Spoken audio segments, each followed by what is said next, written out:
Jelang Pilkada serentak 2024, Bawaslu Kabupaten Tasikmalaya memetakan sejumlah potensi kerawanan dalam kampanye. Selain politik uang, netralitas ASN hingga bencana alam, potensi yang harus diwaspadai adalah penggunaan rumah ibadah sebagai lokasi kampanye. Bawaslu menyiapkan sanksi bagi paslon atau tim paslon yang melanggar aturan. Jelang pemilu kepala daerah serentak 2024, Badan Pengawas Pemilu Kabupaten Tasikmalaya menemukan sejumlah kerawanan kampanye. Selain netralitas ASN, politik uang, dan intimidasi, kerawanan lainnya yaitu kampanye di rumah ibadah hingga kerawanan bencana.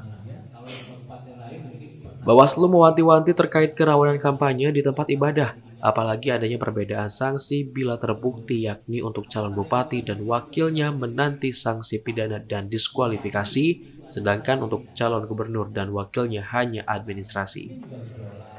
Berdasarkan regulasi pada Undang-Undang Nomor 10 Tahun 2016 bahwa kampanye di tempat ibadah itu dilarang. Dalam regulasi itu ada sanksi bagi calon bupati dan wakilnya bila ditemukan kampanye di tempat ibadah. Sanksinya hingga pidana dan diskualifikasi pencalonan. Pak, tadi kan disambutkan Terkait dengan regulasi dalam hal di Undang-Undang Nomor 10 Tahun 2016 ya, terkait dengan contoh, ambil salah satu contoh lah ya, regulasi mengatur bahwa kampanye di tempat ibadah itu kan dilarang ya, dilarang.